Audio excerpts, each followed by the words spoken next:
Paz do Senhor, graça e paz. Bom dia a todos. Você que está chegando aí, graça e paz, bom dia. Deus abençoe essa terça-feira, mais um dia. A gente sabe que nestes dias aí a gente não sabe se é sábado, domingo, segunda, terça, né? Quem está ficando mais aí confinado em casa, às vezes se perde um pouco mesmo em relação aos dias, né? Mas hoje é terça-feira, amém? Que Deus abençoe o seu dia, que Deus abençoe esse meio-dia, né? Que Deus estenda as suas mãos sobre a sua vida, amém? Eu não quero me estender muito, amém? Queria só, de novo, convidar você a, se possível, entrar no nosso canal lá do YouTube, Comunidade Apostólica Rema, e se inscrever no nosso canal, acessar o sininho lá, amém? Se você puder acessar o sininho lá e acessar as notificações, para nós termos um número mínimo de pessoas para fazermos as lives dos cultos de domingo pelo YouTube, amém? Esse canal, na realidade, irmãos, não é para divulgar pessoas, assim como essas lives não é para divulgar o ministério ou o serviço, ou sei lá, a pessoa de pastor Sérgio, seja lá quem for, amém? Esse canal é a ministração da nossa igreja, da Comunidade Apostólica Rema, que nós estamos fazendo para trazer a ministração e o compartilhamento da palavra de Deus para você que é membro, para você que não é membro, para todas as pessoas que estão entrando nesse canal. É um canal de comunhão com outros irmãos, amém? Inclusive nós ficamos muito felizes de saber que tem irmãos de outros lugares, Mauá, Santo André, pessoas muito importantes para a nossa vida, né?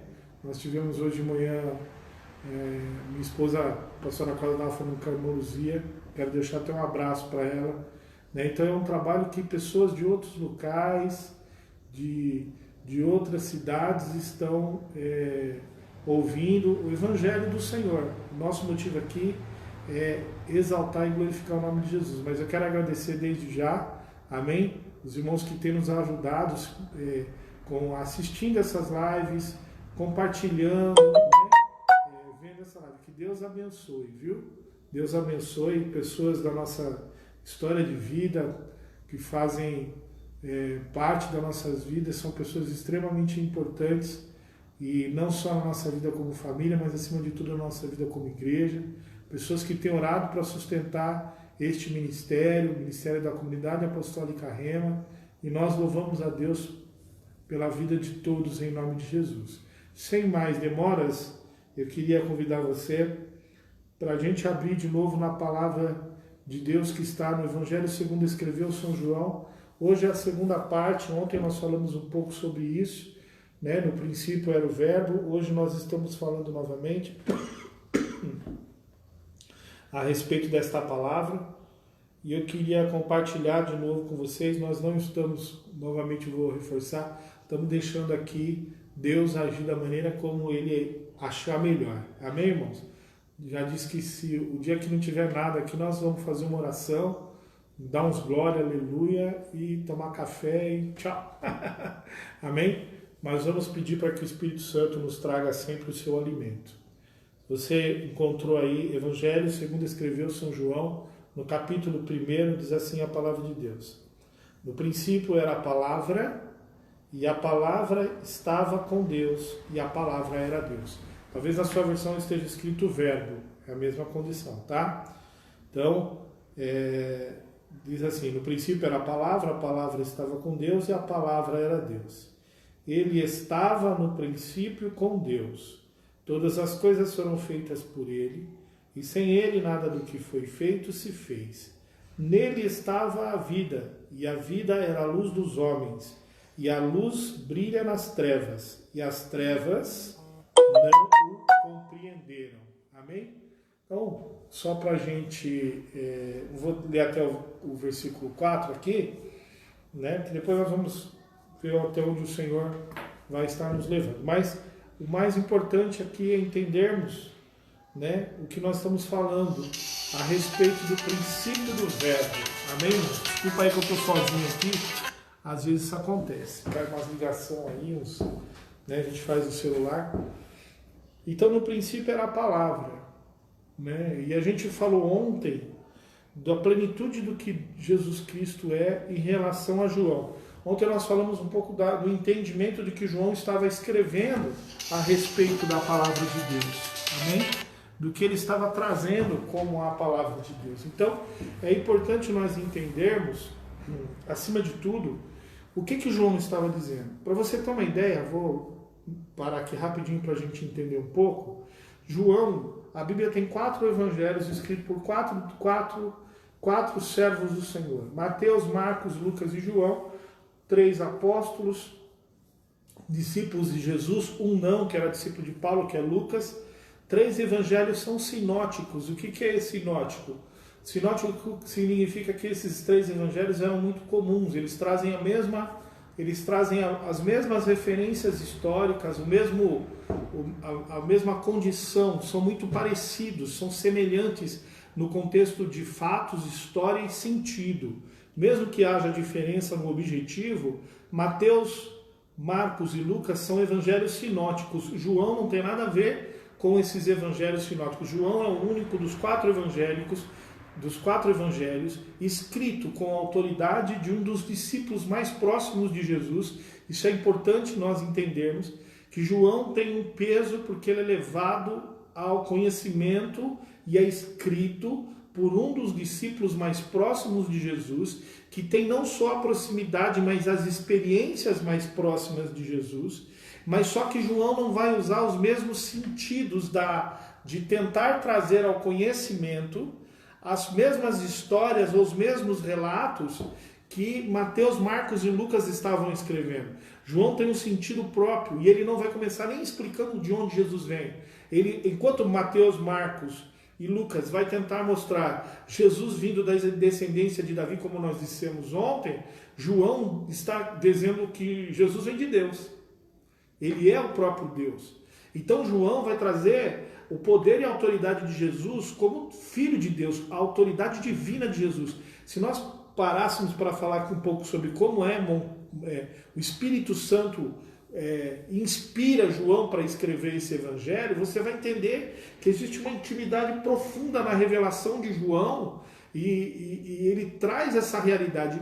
Por que o Espírito Santo inspirou João em escrever o evangelho dessa forma? Primeiro, porque quando esse evangelho foi escrito, João já não era mais um garoto inexperiente.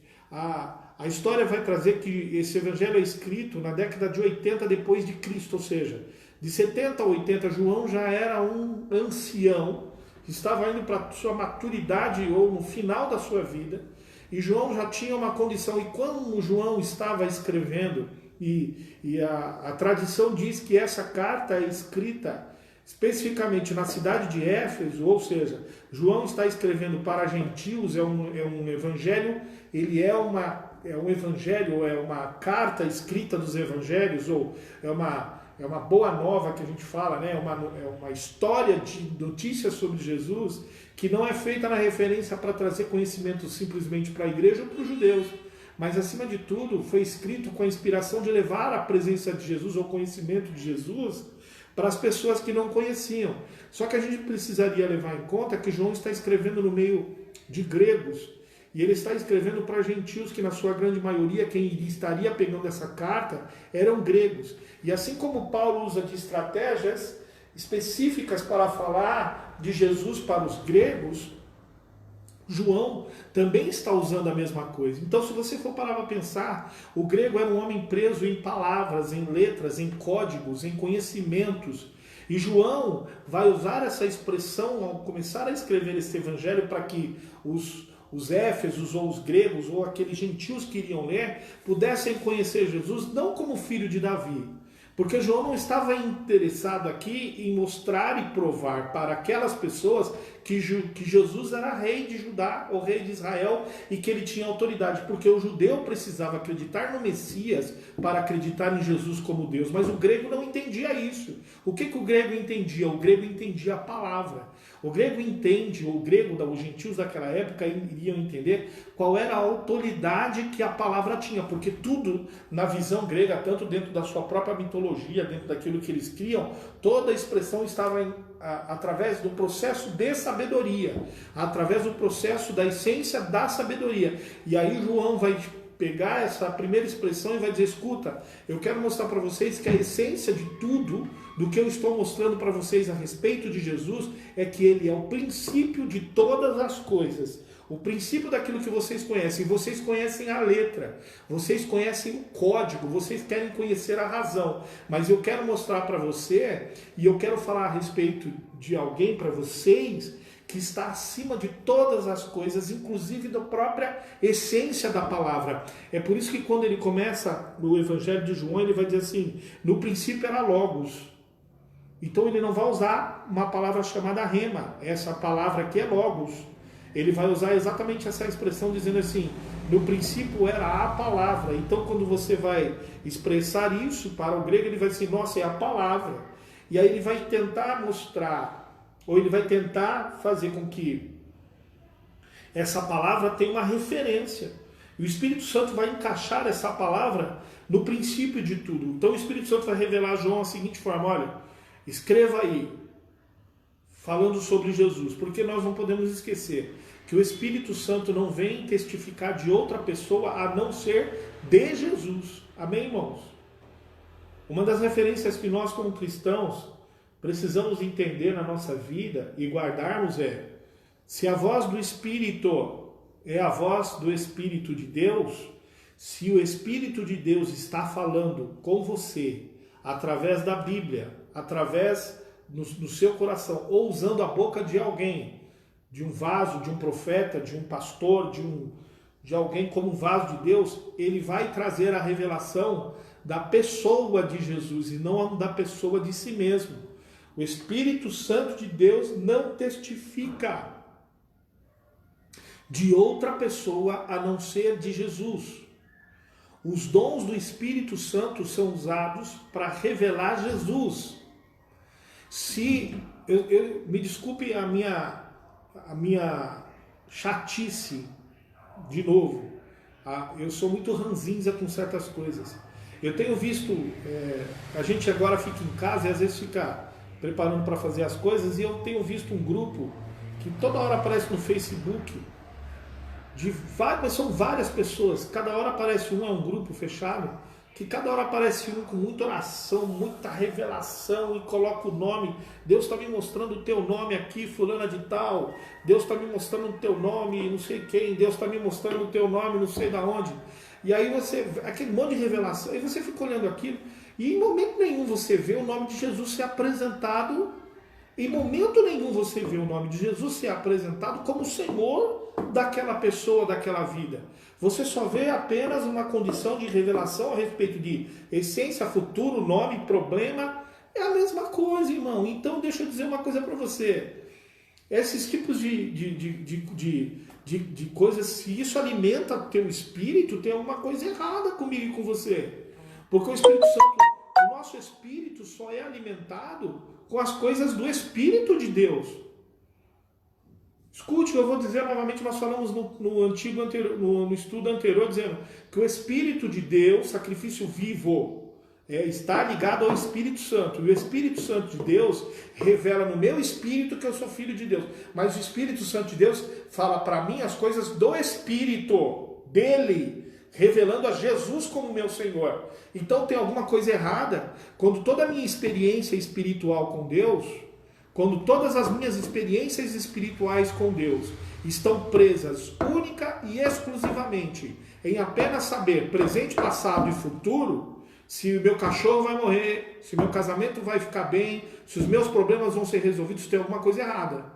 Por quê? Porque o Espírito Santo testifica de Jesus e a eficiência do nome de Jesus, a grandeza do nome de Jesus, ela é maior do que os meus problemas. Eu disse ontem isso, que quando João está revelando Jesus aqui como a palavra, e ele não revela simplesmente Jesus como a palavra, ele diz assim, no princípio era a palavra. Ele está dizendo para essas pessoas que são gregas, para os gentios e para nós aqui que estamos ouvindo isso, que Jesus ele é maior do que o particular. Jesus é maior do que o pequeno. Jesus é maior do que o meu universo. Jesus é maior do que a minha dimensão. Jesus é maior do que o meu pensamento. Jesus é maior do que a minha própria experiência com Ele. Porque nós queremos sempre relacionar Jesus com a nossa história de vida. Glória a Deus. Eu disse isso ontem. É maravilhoso entendermos isso.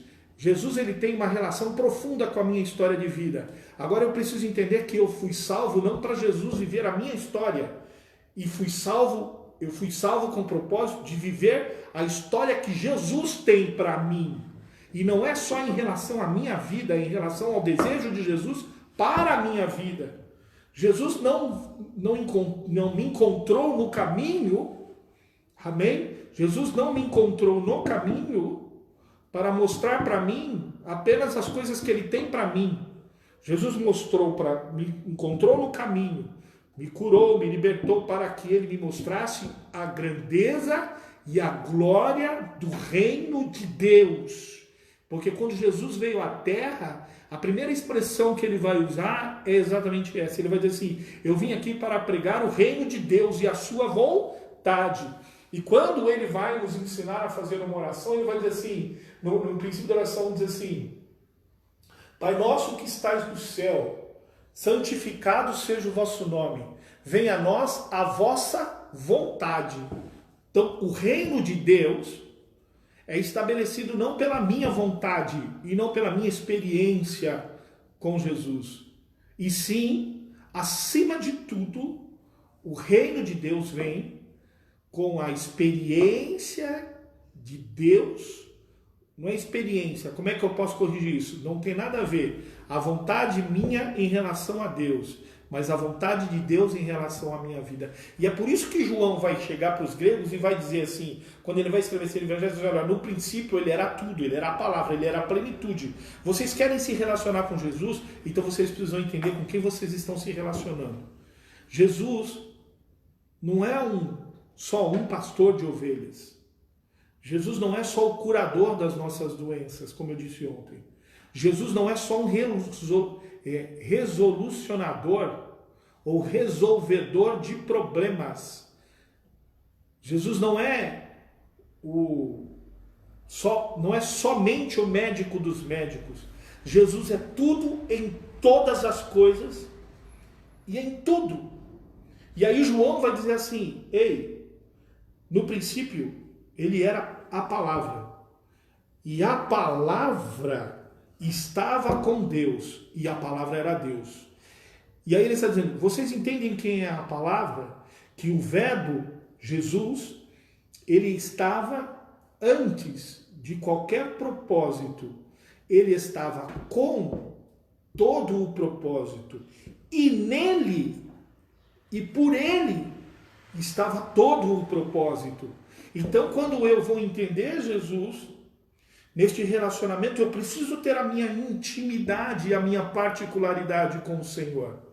Mas eu preciso também entender que eu estou tendo uma intimidade com Jesus para entender a vontade plena de Deus sobre a minha vida.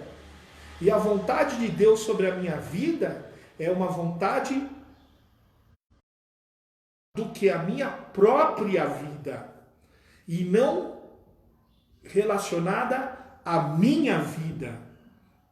Pastor, o senhor está fazendo a gente pirar os parafusos. O tico e o teco não está batendo. Às vezes nem o meu bate. Deixa eu falar uma coisa para você. Deus, ele está inserido na sua vida através da pessoa de Jesus e do Espírito Santo. Mas a vontade dele está além da sua própria compreensão da sua vida. Seria a mesma coisa do que se nós estivéssemos olhando para quem inventou o relógio, e eu tenho o relógio é meu, alguém me deu esse relógio, mas quem foi o inventor desse relógio? Quem foi que inventou esse relógio? Foi fulano de tal. Quem é que vai saber o funcionamento perfeito e o propósito pelo qual este relógio foi? Você já ganhou alguma coisa da qual a gente os mais antigos, às vezes ganham uns presentes, né? Mais modernos, um celular, um presentinho aqui, um presentinho lá. Amém? E aí nesses presentinhos que a gente ganha, a gente vai, como é que funciona isso? Aí tem um negocinho chamado lá, manual. Para que serve o manual? O manual, ele serve para esclarecer o verdadeiro funcionamento, ou para que serve o funcionamento, segundo as instruções do fabricante, do inventor, de quem construiu, de quem fabricou aquele determinado produto. Escute o que eu vou dizer. Nós somos os únicos, vamos nos chamar de produto. Nós somos as únicas coisas na Terra que quer saber mais do que o seu próprio fabricante. Porque nós inventamos os nossos próprios manuais. Amém? Nós estamos falando de Jesus, que é o princípio de todas as coisas, acima da palavra, porque ele é a própria palavra, ou seja, ele está acima de todo conhecimento e conhece todas as coisas. E nós fomos formados e criados por ele, e nós nos relacionamos com Jesus, tentando mostrar para Jesus, você está aqui, irmão? Nós nos relacionamos com Jesus, tentando mostrar para Jesus qual é o manual que deve ser seguido. E nós não somos o fabricante, nós somos um produto fabricado. Nós somos criatura e não criador. Romanos, Paulo vai dizer isso. Quem é você, criatura, para contender com o seu Criador sobre a sua própria vontade? Não sabe quantos anos da minha vida eu dei trabalho. Eu dou até hoje, mas eu dei muito mais. Sabe quantos anos? Hoje, na hora do almoço, minha esposa, um pouquinho antes, conversando com a irmã Luzia, Monivaldo, pessoas, né, eu vou referir eles aqui de novo, eu sei que ela está ali na live, são pessoas que a gente tem uma gratidão profunda, mas ela estava dizendo uma coisa que é a grande verdade, irmão. Se você, irmão, eu dei muito trabalho. Eu dei tanto trabalho para minha família, para as pessoas que me amavam, para esse povo que orava por mim, mas rapaz, eu dei tanto trabalho para Deus, eu dei tanto trabalho para Jesus. Eu dei tanto trabalho, mas tanto trabalho, porque sabe o que eu sempre quis fazer na minha vida? E entender que eu tinha capacidade de, sendo criatura, ter as diretrizes dos meus caminhos, do funcionamento do produto. Eu queria ser mais do que o Criador. Eu queria dizer para Deus como é que deveria ser minha vida. Eu não sou feliz dessa forma, eu tenho que agir dessa maneira. Se eu tenho um problema aqui na minha vida pessoal, eu tenho que fazer isso, porque eu sei que aqui eu vou achar felicidade. Eu não tenho como, eu preciso de uma vida materialmente feliz, então eu não vou esperar Jesus fazer, eu vou correr atrás. A minha vida inteira foi brigando com Deus para que Ele obedecesse a minha vontade. A minha vida inteira foi sempre querendo mostrar para Deus que eu conhecia o manual da minha vida. O meu jeito de ser feliz, eu sabia o que era felicidade para mim e não podia aceitar que o verbo, que era o princípio de tudo, tivesse autoridade sobre a minha vida para dizer como é que eu deveria viver. Então a minha vida inteira foi brigando contra a vontade de Deus. Você sabe como é que terminou essa história, irmão? Essa história terminou numa falência emocional, material, espiritual, em todos os sentidos. Estrutural, uma falência profunda. Brum. E aí quando eu cheguei lá no fundo do poço, você está aqui, irmão? Eu estou vendo alguns irmãos falando para mim, oi pastor, tal. Eu não consigo responder porque eu estou sozinho aqui, viu, irmãos? Amém? Mas deixa eu dizer uma coisa para vocês. A minha falência espiritual, quando eu cheguei no fundo do poço, você sabe o que eu descobri, irmão? Que o fundo do poço que eu cheguei não tinha nada a ver com Deus. Porque o tempo todo durante a minha vida problemática, eu rejeitei a Deus e o seu manual de instrução de como era o funcionamento da minha vida. Eu rejeitei a Deus e a sua vontade sobre a minha vida. Na grande parte, eu estou chegando nos 50, com carinha de 60, mas estou chegando nos 50. Mas eu posso dizer para você que mais de 60% da minha vida foi vivendo uma vida querendo mostrar para Deus que eu sabia o final dessa história. E quando eu cheguei no fundo do poço, sabe por que eu não conseguia resolver, irmãos? Porque eu clamava por Deus, mas quem tinha me colocado no fundo do poço fui eu mesmo. Você está aqui? Oi, você está aqui? Às vezes nós queremos clamar para que Jesus venha socorrer as nossas vidas e os nossos problemas. Mas quando nós causamos os problemas, nós não chamamos Jesus antes. Eu já disse isso. Eu chamo Jesus de Senhor, mas Senhor, Tu és o meu Criador, mas o manual que eu vou seguir não é o seu. Irmão, isso aqui, é manual. de vida. Seu relacionamento com Jesus é manual da sua vida. Mas deixa eu dizer uma coisa para você. Você precisa entender quem é que tem o poder de revelar para você os propósitos da sua vida. Sua vida só pode ter sucesso sob o ponto de vista de Deus e não sob o seu ponto de vista.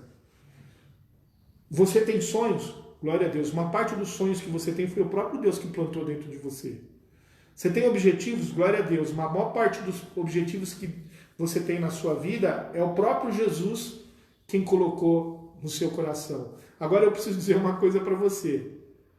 Tudo que tem de sonhos e objetivos é debaixo de um propósito. O propósito de Deus para a sua vida é maior do que o seu propósito. Então nós precisamos parar de lutar com Deus no sentido de mostrar para Ele que nós sabemos tocar esse barco. Que nós sabemos aonde esse carrinho chamado vida vai dar. Que nós sabemos a direção, nós não sabemos. A prova maior disso é o que nós estamos vivendo nesses dias de hoje. Ninguém sabe de nada.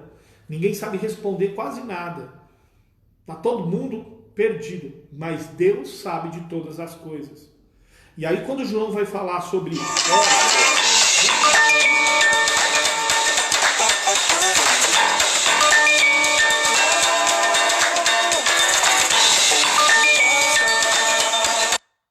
No princípio era o Verbo, e o Verbo era Deus. Ele está dizendo que Jesus estava das dimensões e no princípio de todas as coisas. E quando nós vamos voltar lá para Gênesis e vamos ver Jesus na construção com o Pai, você vai entender que Jesus não estava no começo do princípio do Éden. Jesus estava no princípio da criação da terra, porque do versículo 1 ao versículo 2 existe uma dimensão gigante de anos. Eu não vou entrar nesse mérito aqui, amém? Não vou entrar aqui para... Não é uma aula teológica, é uma ministração na palavra de Deus, então eu não quero... Olha, mas eu coloque uma coisa, a história de Jesus não começa no Éden. A história de Jesus começa no princípio de todas as coisas. Aí você pergunta, mas o que é a eternidade de Jesus? Deixa eu dizer uma coisa para você. Quando nós pensamos na eternidade de Deus e a eternidade de Jesus, se eu perguntar para você e se você perguntar para mim, a gente vai sempre pensar assim, olha que lindo, eterno é o que não tem fim. Mas eu vou dizer para você que eterno é o que não tem fim, mas também não tem começo. É por isso que é difícil entender as coisas de Deus. Porque o nosso Deus não tem início nem fim. Dá para você dimensionar isso? Dá para você parar para pensar? Faz um exercício mental hoje. Uma coisa boa para você pensar em Deus durante o dia inteiro. Você serve um Deus que não tem fim, mas também não tem começo. Você consegue entender isso? Que o teu Deus não tem começo e não tem fim? Que o seu Deus é eterno, maior do que todas as coisas, acima de todas as coisas, muito mais pleno do que todas as coisas? E a Bíblia vai dizer, João vai dizer assim... No princípio ele era a palavra, e a palavra estava com Deus, e a palavra era o próprio Deus. E aí ele vai dizer assim, e tudo que foi feito por ele. E nada do que foi feito, sem ele podia ser feito. Aonde estava o Jesus que nós entendemos? Porque nós olhamos e não conseguimos dimensionar, olhamos, eu sou filho de Deus, fui salvo por Jesus. Quem é o teu Jesus, irmão? O Espírito Santo de Deus está testificando com a tua vida e com a minha vida hoje quem é o teu Jesus. O teu Jesus é pleno, maior, acima de todas as coisas, ligado à própria Trindade, grandioso, excelso, poderoso, está com Deus, é o próprio Deus, fez a imagem e a grandiosidade de Deus está inserida nele, o Espírito testifica nele. Deus resolveu dar a ele toda a autoridade por vontade do próprio Pai, gerado do próprio Pai, grandioso no próprio Pai. E ele, a Bíblia diz assim, que se você pegar João, eu já estou terminando, porque depois amanhã nós vamos falar um pouco mais, mas eu só quero terminar aqui, olha. Ele diz assim, todas as coisas foram feitas por ele, e sem ele, nada do que foi feito se fez. Sem Jesus, não existiria Nada. Não existiria você. Não existiria a terra. Não existiria nada. Nem céus, nem terra. Ei, o Jesus que você e que João está falando aqui, que ele conheceu, é acima de qualquer dimensão da sua história. Porque o Jesus que eu estou falando para você aqui é o Jesus que estava antes, está durante e estará para todo sempre. É por isso que eu não posso trazer Jesus. Você está aí, irmão? Eu não posso trazer Jesus simples e única, simplesmente, pensando que Jesus é limitado apenas sobre o meu ponto de vista.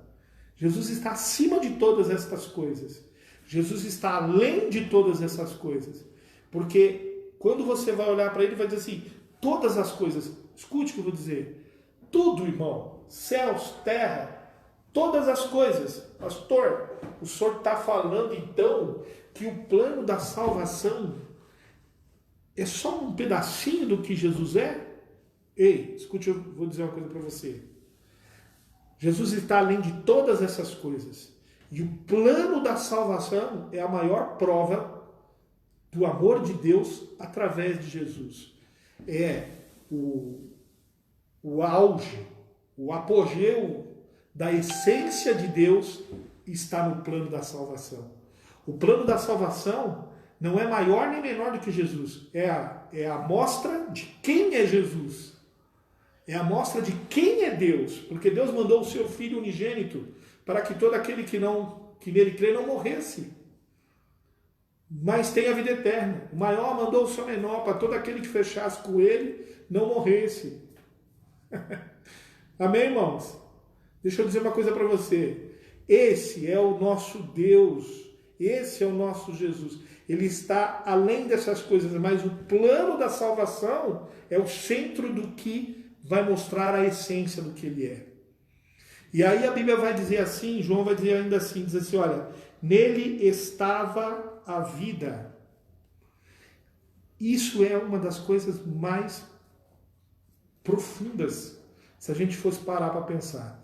João está dizendo para esses gentios gregos que vão ler essa palavra, e para nós aqui, que estamos lendo ela aqui, ele está dizendo assim, ele está além de todas as coisas que vocês podem entender, mas eu vou começar a falar para vocês de um Jesus que tem nele a essência da vida. Nele estava a vida. E a vida era a luz dos homens.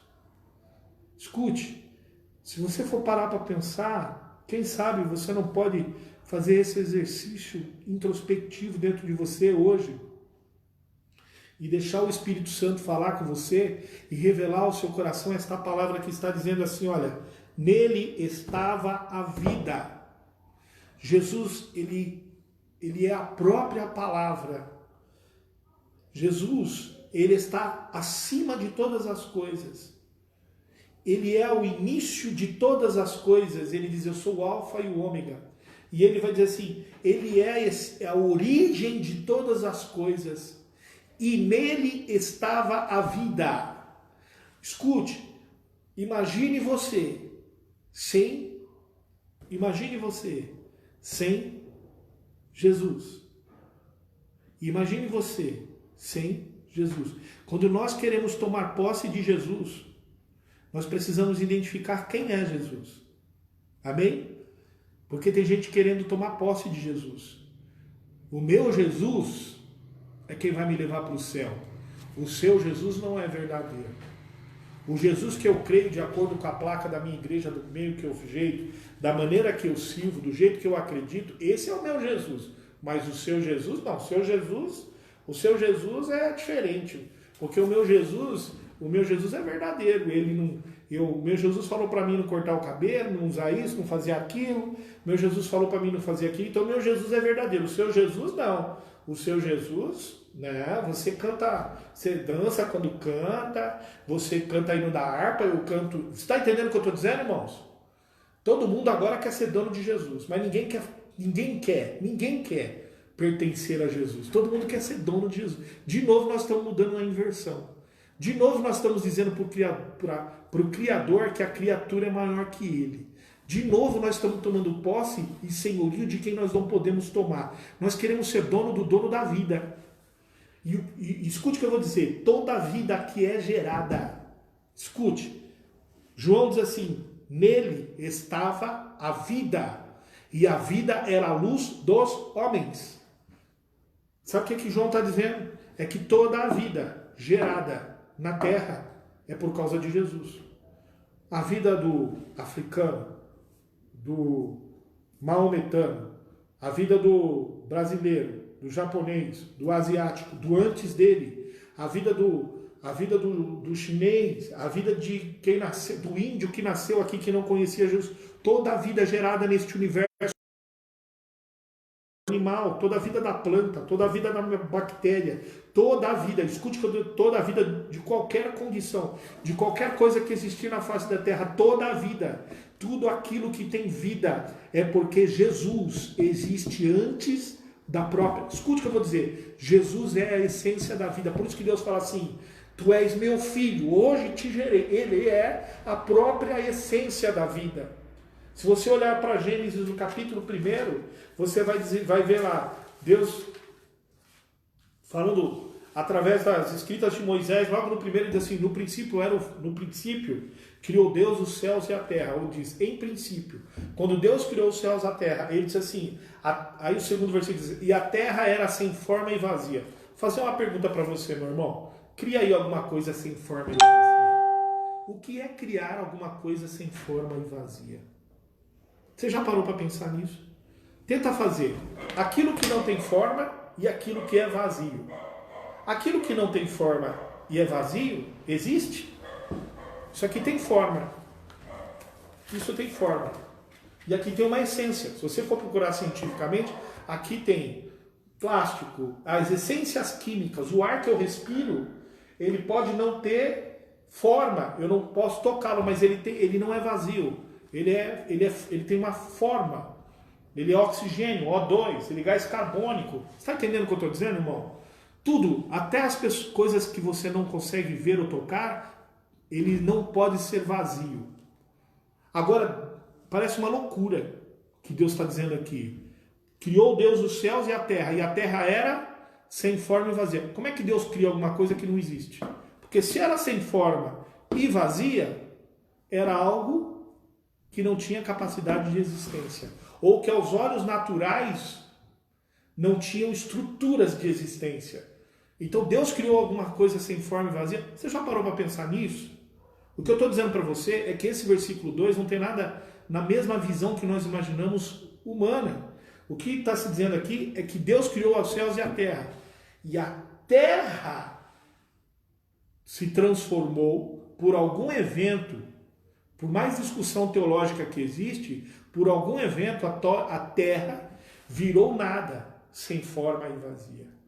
Mas Jesus estava com Deus, não no versículo 2. Jesus estava com Deus desde o versículo 1, porque a terra era criada por Deus, completa, com forma, cheia de vida, cheia de glória, cheia de virtude, e algo aconteceu para que essa terra viesse a ser sem forma e vazia. Então Jesus está antes de todas as coisas. Mas onde você quer chegar, pastor? Eu quero chegar exatamente nisso.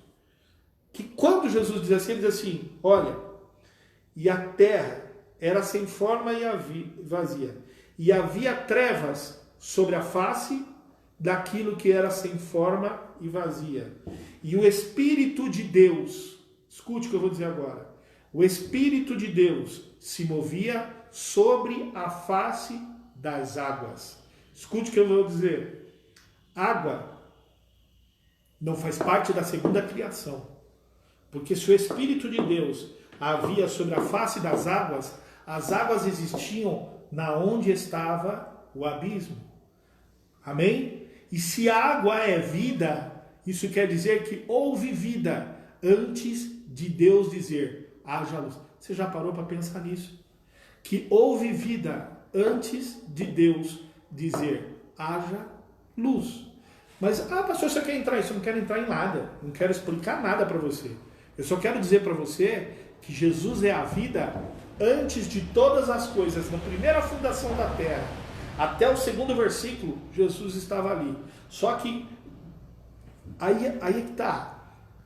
Havia água, havia a presença do Espírito controlando e uma terra que tinha se tornado desuniforme.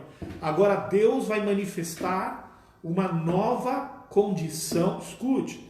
Deus vai manifestar uma nova condição sobre essa terra sem forma e vazia. Deus vai começar a mover algo sobre uma terra sem forma e vazia. Deus vai começar a mover algo sobre essa terra sem forma e vazia. E aí Deus vai fazer assim. E disse Deus. Escute o que eu vou dizer agora. Deus e disse, quando Deus assim, e disse Deus, ele está dizendo, a palavra da boca de Deus saiu sobre uma ordem. Sabe o que quer dizer isso? Deus está lançando uma palavra sobre a terra sem forma e vazia. E disse assim, haja. Quando Deus vai dizer assim, haja luz, Deus está colocando a palavra, a vida e a luz. E João vai dizer lá no primeiro versículo, lá nos primeiros versículos do capítulo 1, dizendo assim, e nele estava a vida, ele era a palavra, e ele era a luz. Quando Deus resolve esta segunda terra, Deus vai expressar as três grandezas do seu Filho. O seu poder como a palavra, a criação, a vida que nele estava, porque nele estava a vida, ele era o gerador da vida, e ele era a própria luz. Todas as condições de existência vêm à face da existência, ou só podem existir com Jesus operando sobre a vontade de Deus. Aonde o Senhor ainda quer chegar? Eu quero dizer para você que você serve, ou dizemos, nós não falamos assim, nós professamos ser servos de Jesus. E estamos chamando Jesus para arrumar maçaneta de porta. E o nosso Jesus tem muito mais poder, como eu disse ontem, do que prover cebolas. Se eu e você entendêssemos o nosso Jesus, a vontade dele sobre a nossa vida, nós iríamos entender que ele tem a essência de todas as coisas, porque ele é a palavra. Se ele é a palavra, ele é a autoridade de Deus. Se nele está a vida, ele é o que gera todas as coisas. E se ele é a luz, ele é o que traz a existência. O que eu estou dizendo para você é que se você entender isso, você vai parar de olhar para as coisas da sua vida simplesmente de uma maneira apequenando ou trazendo Deus para o pequeno. E ao invés disso, levando o pequeno para quem é Deus. Tirar Deus do trono para resolver o meu problema.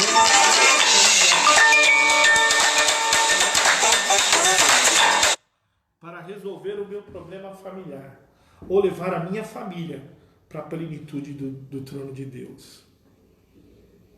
Trazer Deus para o meu problema emocional, ou levar o meu problema emocional para a plenitude da glória e da grandeza de Deus. O Jesus que você serve, o Jesus que eu sirvo, ele é gerador e traz a existência as coisas que não existem. Você está aqui, irmão.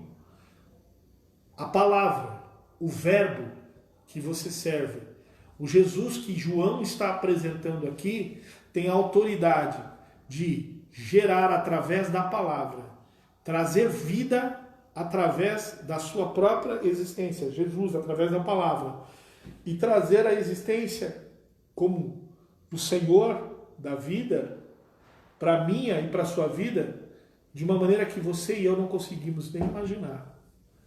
Por isso é que Ele é o Senhor das nossas vidas.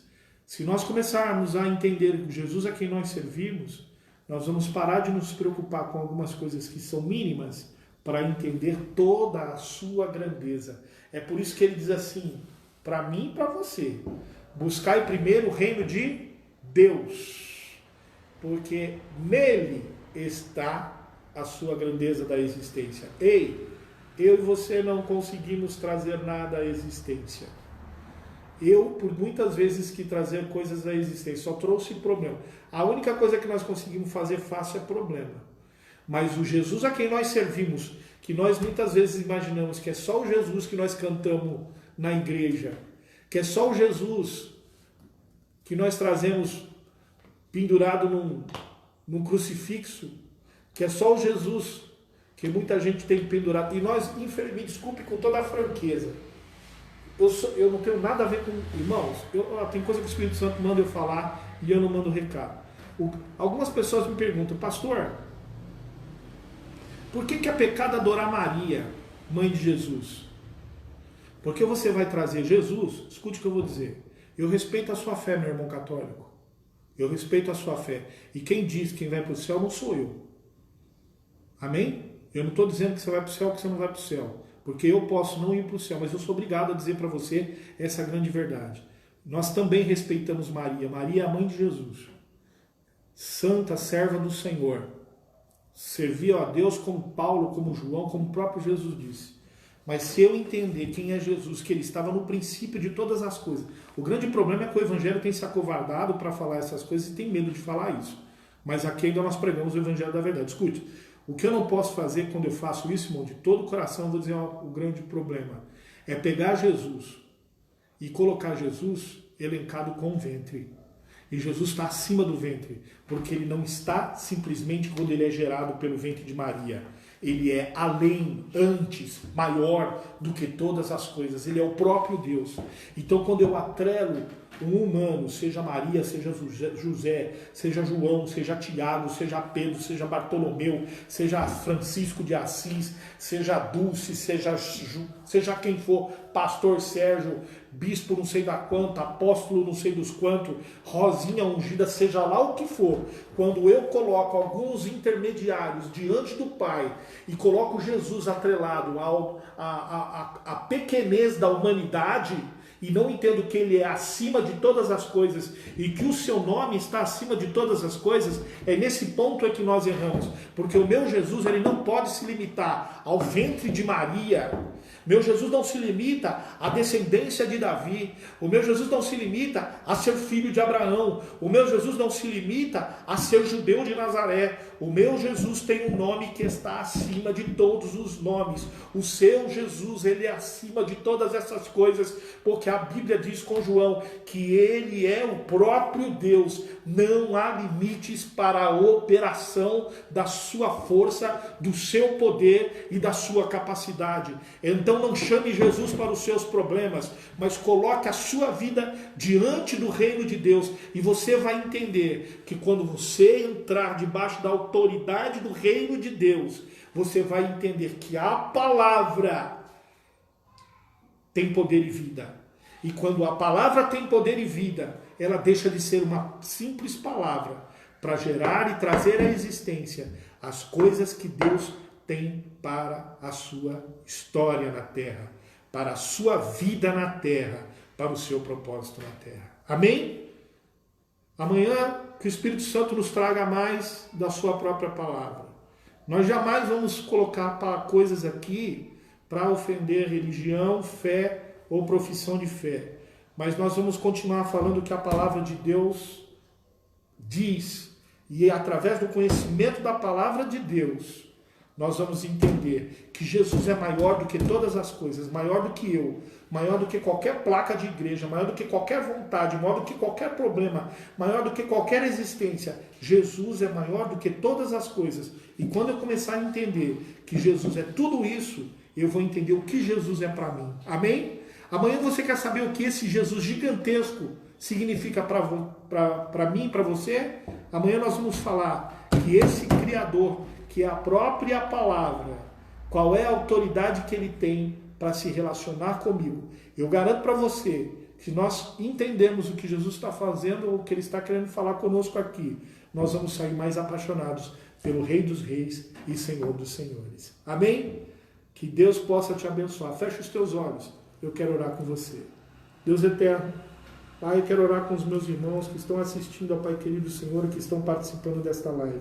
Que o Teu Espírito, Senhor, traga a verdade, a revelação da Tua palavra, a grandeza do Teu Espírito, Senhor, revele aos nossos corações aquilo que nós precisamos ouvir e sabermos daquilo que vem do Teu coração. Que tudo que vier do Teu coração, Senhor, venha, ó Pai querido, da Tua verdade, Senhor, da profundidade do Teu Espírito. Que não seja humano, que não seja sementes humanas, e que nós possamos receber na nossa mente, na nossa consciência, no nosso coração, Senhor, e no nosso espírito, ó Pai querido, a verdadeira revelação da Tua vontade, não para servirmos os homens, não para servirmos entidades, não para servirmos leis humanas, não para servirmos, Senhor meu Deus, liturgias religiosas, não para servirmos condições humanas, mas para sermos libertos, para nos relacionarmos com Deus de todas as coisas, o Jesus Criador e Jesus da luz e da existência, porque Tu és o Deus de todas as coisas. Senhor, nós Te agradecemos, Pai querido, Deus maravilhoso, por este tempo que o Senhor esteve conosco aqui. Continua nos guardando, dando-nos um dia abençoado. Abençoa, Senhor, o dia de todos os Teus filhos que estão aqui, Senhor, meu Deus maravilhoso, ouvindo, a minha família, a família dos Teus filhos. Nos guarda, nos livra de todo mal. Deus maravilhoso, nos dando a Tua graça, a Tua paz e a Tua misericórdia. É o que nós Te pedimos e Te agradecemos em nome de Jesus. Amém? Muito obrigado. Que o Senhor te abençoe e te guarde. Que o Senhor faça resplandecer o seu rosto sobre ti. E que o Senhor te dê a paz. Que Deus te abençoe. Que Deus fique com você durante esse meio-dia. Eu te amo em nome de Jesus. Amanhã estaremos aqui no mesmo horário, na mesma condição. Se assim o Senhor nos permitir. Amém? Deus te abençoe. Te amo em nome de Jesus. Te amo em nome de Jesus. Te amo em nome de Jesus.